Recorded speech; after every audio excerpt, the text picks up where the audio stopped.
Olá, criançada, tudo bem? Então, a professora vai gravar uma aula hoje para vocês de história e uma de matemática, porque é referente à live que nós deveríamos ter participado na sexta-feira, dia 19, tá, de junho, mas a internet estava oscilando muito, né? Voltava, daí ela caía novamente e nós não conseguimos participar da live, foi uma pena, mas acontece, né? Foi a primeira vez que aconteceu e vamos torcer para que não aconteça mais, né? Mas se por acaso acontecer novamente, a professora grava o vídeo, né? Ainda bem que a gente tem também essa saída, né? Vamos dizer assim. E na live a professora conseguiu trabalhar a página 23 com vocês, então por isso que hoje a professora vai gravar apenas a partir da página 24, porque a 23 nós conseguimos fazer lá na live, tá? A professora não disponibilizou esse vídeo na sexta ainda, porque como a internet ela ficou ruim a tarde inteira, eu não estava conseguindo pegar imagens, tá? Lá do Positivo On, como essa daqui, para poder montar esse vídeo. Então a professora pegava uma imagem, de repente caía a internet, a professora não conseguia pegar a outra imagem e assim foi até tarde. Eu achei que ficou muito tarde para mandar o vídeo para vocês, então por isso que eu deixei para mandar, né, no outro dia, que seria o sábado, certo, gente? Então abram o livro didático de vocês na página 24, que nós vamos falar sobre a escrita egípcia. Então os egípcios, eles desenvolveram um sistema de escrita para registrar leis e informações sobre impostos, governantes, sobre a religião deles, né? E uma das formas de escrita deles era chamada de hieroglífica.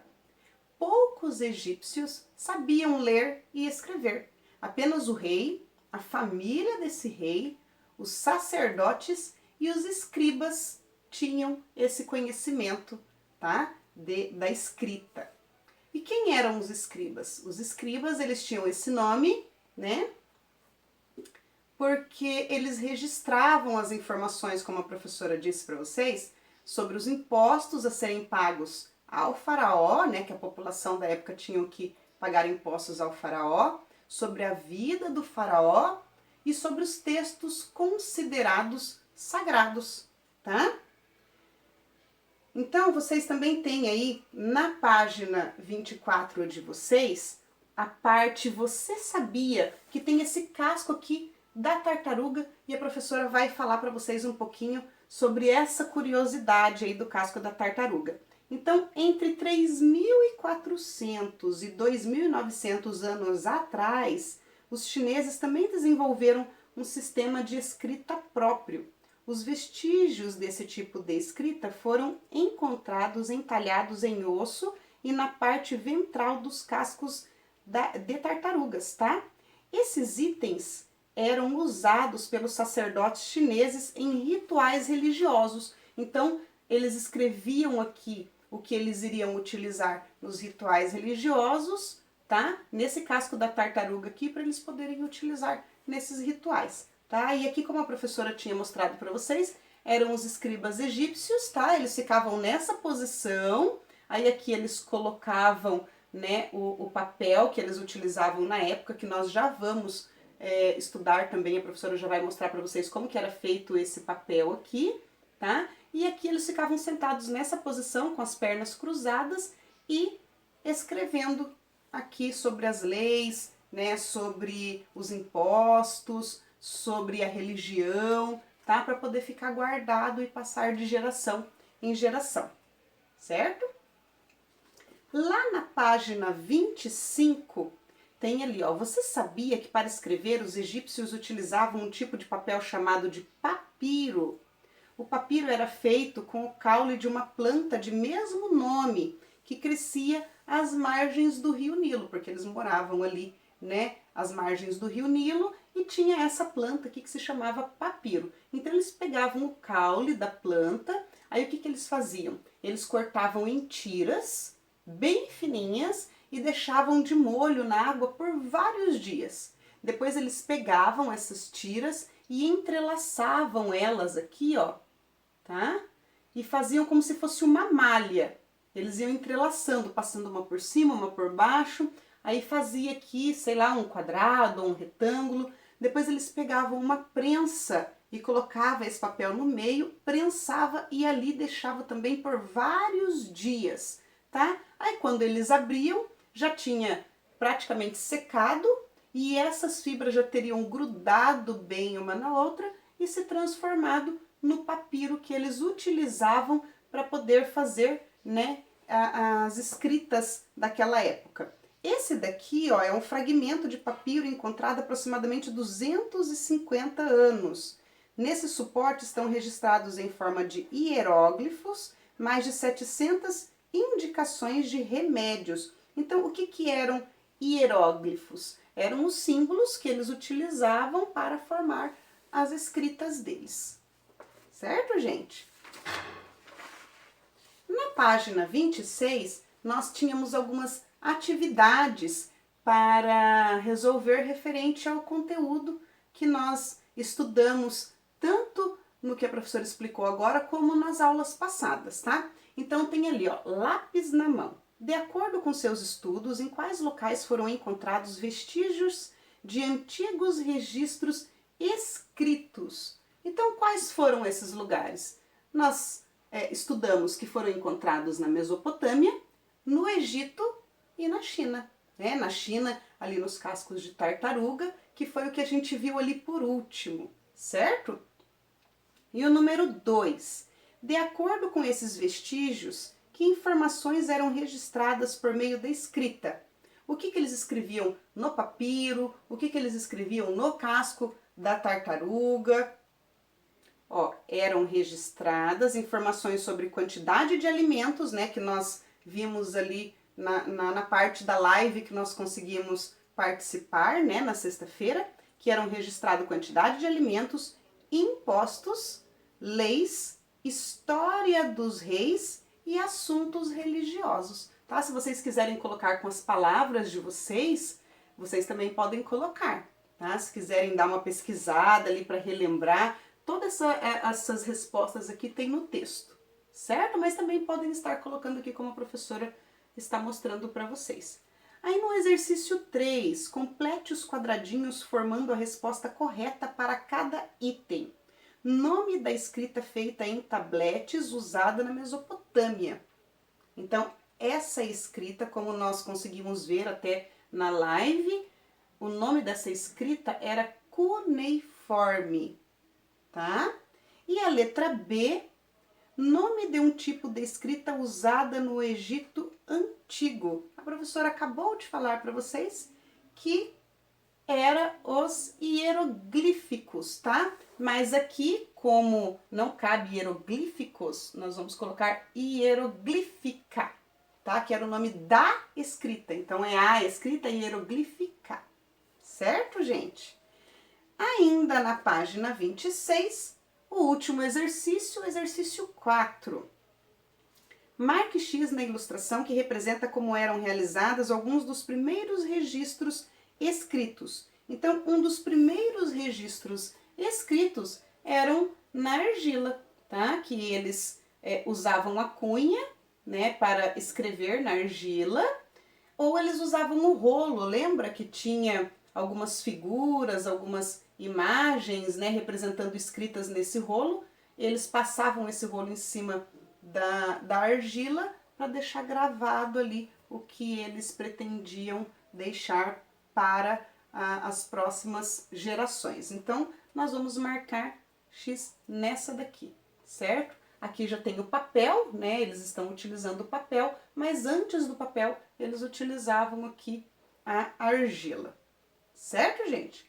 Agora nós vamos lá para a matemática, que nós também trabalharíamos a matemática na live, tá?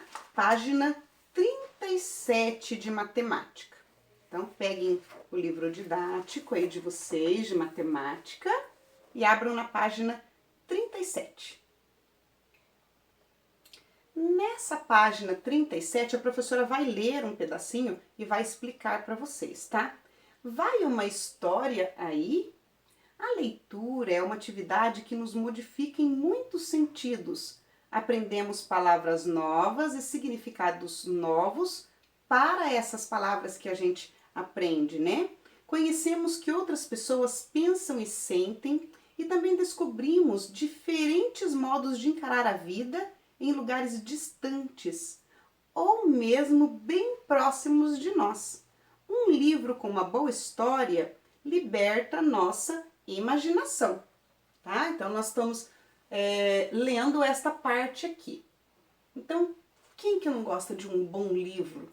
Né? É muito bom nós lermos, através do livro nós conseguimos melhorar a nossa escrita, nós conseguimos escrever com menos erros. Então, quanto mais a gente lê, melhor, né? Melhor nós vamos ter mais ideias para a produção de textos. Então a escrita, ela é maravilhosa, a leitura, né, ela é maravilhosa, a leitura de vários livros é muito bom, né, até mesmo para a gente ocupar o nosso tempo de forma que está trabalhando a nossa mente ali para melhorar a nossa escrita, a nossa imaginação, certo? Aí nesse pedacinho aqui, ó, na história da humanidade, há o relato de um grão-vizir que, quando viajava, levava sua biblioteca consigo. Usava 400 camelos para carregar os livros. O grão-vizir é a mais alta autoridade depois do sultão e ele era considerado também como um primeiro-ministro, tá? Então, o que esse grão-vizir fazia? Quando ele viajava, ele levava... Lembra que a professora explicou para vocês sobre a enciclopédia Barça? Então é como se fosse um dicionário, né? Só que tinha várias informações nesses livros que ele achava importante, né? Então ele carregava esses livros com ele aonde ele ia. Então a história diz que ele chegava a utilizar 400 camelos para carregar os livros. Então, como nós, né, há algum tempo atrás, quando a professora era criança, a maioria das famílias tinha, né, a enciclopédia Barça em casa, ao invés de ter o dicionário, porque ali não era só uma explicação bem curta sobre cada palavra, né, era uma explicação mais detalhada sobre o que você gostaria de saber sobre uma palavra. Por exemplo, os egípcios. Então teria um texto, né, explicando. A Barça, ela funcionava mais ou menos como o dicionário, era por ordem alfabética, que você procuraria ali a palavra que você quer saber o que significa, só que era de um modo mais detalhado, tinha imagens, né, também para mostrar sobre aquela palavra. Vamos supor, os egípcios, né, teriam imagens mostrando sobre a escrita deles, né, sobre algumas escritas que foram achadas, onde foram achadas, falando sobre a religião deles. Então era bem detalhado. Então, como nós, né, alguns anos atrás utilizávamos essas Barças, esse grão-vizir também utilizava alguns livros que eles achavam importantes, né, para eles carregarem, tá, quando eles precisavam ir para um outro local. E deles levavam esses livros com eles, certo? Que não era a Barça, tá? A professora só deu o exemplo da Barça para mostrar para vocês que nós, né, muitas famílias tinham porque achavam importantes, né? Às vezes compravam um livro da Barça por mês até ter a coleção completa, porque era uma coleção cara, né? Mas muitas pessoas tinham. E o grão-vizir também tinha uma coleção lá de livros, que não era a Barça, né? Mas era uma coleção de livros que tinha muitas coisas importantes ali. Então, por isso, aonde ele ia, ele carregava esses livros, conta a história, né? Aí, na seção Diga Aí, que tipo de leitura você prefere? História em quadrinhos, leituras de textos antigos. Aí eu gosto de ler livros que tem muitas páginas, com histórias assim que eu demoro para ler. Aí eu gosto de ler coleções, eu gosto de ler aqueles livros que tem 10, 15 livros na coleção, daí eu leio um, depois eu leio dois, eu gosto de ler todos e ter uma sequência. Então cada um gosta de ler um tipo de livro diferente, né? Quando vocês estiverem maiorzinhos, alguns vão gostar mais de ler livros de suspense, outros vão gostar de ler um livro que tenha baseado numa história real. Então cada um tem um gosto para leitura. Quantos livros você já leu este ano? Você já leu algum livro esse ano? Né? Os meus filhos, eles gostam, para dar um exemplo para vocês, quando eles estão terminando de ler um, a gente já faz uma compra na internet de mais uns 3, 4 livros da coleção que eles gostam de ler ali. Eles têm aquele A Casa na Árvore e tem mais algumas coleções ali. Então, eles não seguem só um. Quando eles estão enjoando um pouco daquela história, daí eles pegam um livro da outra coleção, daí eles começam a ler, depois eles voltam para aquela coleção. Então, eles ficam assim, e eles adoram ler bastante. Para eles, a gente está comprando sempre muitos livros. A professora também tem muitos livros sobre a pedagogia. A professora fez uma pós-graduação o ano passado sobre a psicopedagogia, então eu tive que ler também vários livros. Então, no meu caso, as leituras que eu mais faço é em relação à educação, né? Eu tenho muitos livros, eu tenho uma coleção de livros ali sobre a educação, sobre a dificuldade de aprendizagem, sobre como trabalhar com aluno em sala de aula, e eu gosto muito de ler. Na sua casa, quem gosta de ler? Quem é a pessoa que mais lê? É você? É o papai? É a mamãe? Quem que mais gosta de ler na sua casa? Você costuma frequentar uma biblioteca? Aqui na nossa cidade, não é comum as pessoas frequentarem a biblioteca. Mas só para a tia dar um exemplo, né? Ó, essa daqui é uma biblioteca. A tia morava lá em Itu e tinha uma biblioteca parecida com essa daqui, só que ela tinha vários andares. Tem lá ainda, né?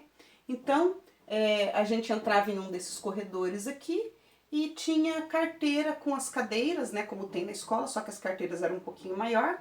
Você poderia pegar um livro aqui, você chamaria uma secretária que te auxiliaria ali, porque você não poderia tirar o livro e depois colocar ele fora da ordem.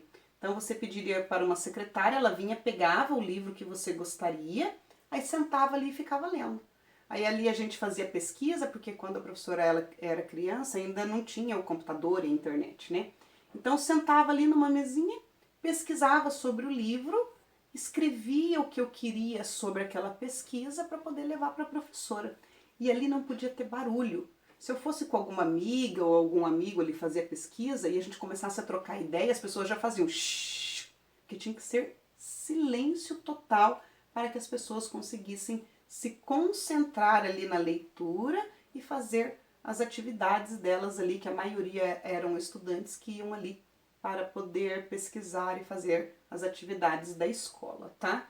Então, dependendo do andar, por exemplo, eu não me lembro agora, mas o primeiro andar poderia ser livros de ciências, biologia, o segundo andar era matemática, física, química, né? O terceiro andar, o quarto andar, língua portuguesa, produção de texto. Então tinha as separações, tá? E era bem legal. Cada prateleira dessa daqui era um tipo de livro que você poderia escolher. Por exemplo, eu estou procurando histórias infantis, né? Então, você iria encontrar, né, uma prateleira dessa daqui, onde só teria histórias infantis. Ficava separado assim, porque era mais fácil de você encontrar o livro que você precisava ou que você gostaria de ler. Algumas pessoas iriam ali na biblioteca só para ler mesmo, passava ou amanhã ou à tarde ali, só lendo o livro. Poderia levar para casa, daí tinha uma época, né, uma quantidade de dias para devolver, ou para ir lá e renovar, ia lá, renovava e levava para casa novamente, né, renovava a assinatura lá do livro e levava para casa novamente esse livro. Então assim funcionavam as bibliotecas, tá? Aí, ainda nessa página 37, tem esse textinho aqui. Uma pesquisa revelou em 2011 que apenas 50 em cada 100 brasileiros, ou seja, 50 de 100, nós vamos ver que isso pode se tornar uma fração, que é 50 centésimos, né? 50 em cada 100 brasileiros diziam ter o hábito de ler. Em 4 anos, isso melhorou ligeiramente.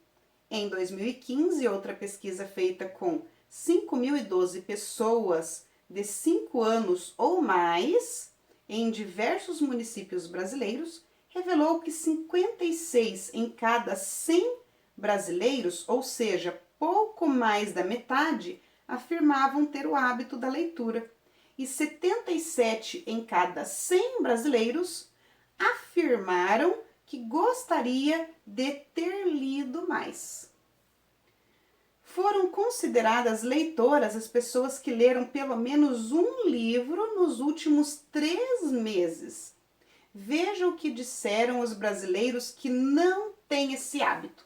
Então, os brasileiros que falavam na pesquisa, né, quando eles eram entrevistados, que eles não têm o hábito da leitura, então eles se justificavam dizendo assim: não tenho tempo para ler. Outros já diziam assim: eu não leio porque eu não gosto de ler, né? Tenho dificuldade para ler. E outros: não tenho paciência para ler, né? Então, às vezes a pessoa tem um tempo livre, mas prefere estar fazendo outra coisa, assistindo um filme, saindo na praça, andando de bicicleta, fazendo outras coisas e não ler livro de jeito nenhum, tá? Então, esses itens aqui que a professora colocou para vocês aqui, ó, sublinhado, é que nós vamos utilizar na próxima atividade, ó. 50 em cada 100 brasileiros. Então, isso aqui, ele também significa uma fração, 50 centésimos, porque é 50 de 100. Eu pego 100 brasileiros e metade deles diziam ter o hábito de ler. 56 em cada 100 brasileiros também é uma fração, tá? A professora vai falar um número menor para vocês entenderem.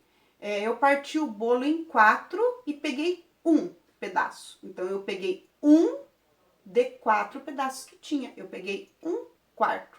Entenderam? Então, é a mesma coisa. E depois aqui, ó, 77 em cada 100 brasileiros. Também 77 centésimos. Também é uma fração, certo? Então, aqui tá perguntando, ó, tá pedindo para vocês pegarem o que está escrito por extenso e transformar aqui em fração. Então, a professora acabou de mostrar lá para vocês que é os 50 centésimos, 56 centésimos e 77 centésimos, certo? Para fazer uma pesquisa, as pessoas que trabalham nela precisam decidir várias coisas. Por exemplo, então aqui no exercício 2, agora a professora vai ler isso daqui que está nesse retângulo. Qual será o assunto da pesquisa? Então, a pessoa que vai fazer a pesquisa, ela tem que saber o que ela vai perguntar para as pessoas, né? Qual é o assunto da pesquisa? Quantas e quais pessoas serão entrevistadas? Se vai ser crianças, se vão ser adultos? Qual é o público dessa entrevista e qual é a quantidade dessa entrevista? Que perguntas serão feitas? Então, as perguntas, se é sobre a leitura, as perguntas têm que ser tudo sobre leitura. A gente não pode, né, chegar para uma pessoa e falar: e qual é o filme que você mais gostou de assistir? Né? Então, a pessoa que vai fazer a entrevista, todas as perguntas que ela vai fazer para outra pessoa tem que ser relacionada à entrevista. Como serão organizadas as respostas para apresentar os resultados da pesquisa? Então, ou a pessoa ela pode ter ali em mãos, né, a pessoa que está entrevistando, um quadro para ela marcar X, ela pode ter uma planilha onde ela pode estar escrevendo algumas respostas por extenso das pessoas, tá? Ela já pode ter algumas prováveis respostas quando for respostas curtas, para ela poder estar marcando ali conforme a pessoa vai respondendo, certo, gente? Então, existem várias maneiras ali, né? A pessoa que vai entrevistar, ela tem que organizar ali como que ela vai entrevistar e decidir quem que ela vai entrevistar e quantas pessoas ela vai entrevistar, tá? Aí, essa última atividade nossa aqui de hoje, tá perguntando assim, ó. Para a pesquisa apresentada na página anterior, algumas dessas respostas estão no texto. Converse com seu professor e com a sua turma para localizar essas respostas e anote-as na linha a seguir. Então, quais são as respostas que tem lá no texto? Tem o assunto da pesquisa, né, que lá no texto fala que foi feita uma pesquisa para descobrir o hábito de leitura entre os brasileiros, então por isso que a professora colocou aqui, ó, assunto da pesquisa, hábito de leitura entre os brasileiros, tá? Tem as pessoas, né, que foram entrevistadas, lembra que a professora falou lá que foi brasileiros de 5 anos de idade ou mais. Então, por isso que eu coloquei, ó, pessoas entrevistadas, brasileiros de 5 anos de idade ou mais, tá? E quantas pessoas foram entrevistadas, né? 5.012 pessoas foram entrevistadas, que são as 3 perguntas, dessas perguntas que estão aqui, são as 3 perguntas que nós encontramos lá no texto e encontramos as respostas, tá? Na verdade, se vocês voltarem lá ao texto e lerem ele novamente, não tem lá essas perguntas, mas como tem essas informações aqui, nós entendemos que foi feita a pergunta, porque está escrito lá, por exemplo, no texto. Brasileiros de 5 anos de idade ou mais foram entrevistados, né? Então, nós conseguimos responder essa pergunta aqui. Quais foram as pessoas, né, que foram entrevistadas?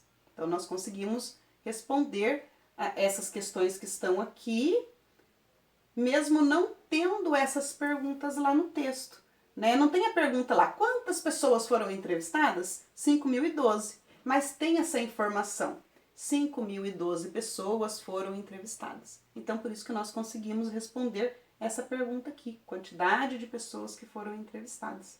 Certo, gente? Então, era isso que a professora ia trabalhar na live com vocês, tá? Acredito, né, que para a semana que vem vai dar tudo certo, as nossas lives, mas é uma coisa que acontece, né? Infelizmente pode acontecer, né? De travar a internet. Ainda bem que foi a primeira vez, né? De várias lives que nós fizemos, foi a primeira que não deu certo, né? Mas um grande beijo para vocês. Tenham todos um ótimo final de semana. Fiquem com Deus e até a próxima aula.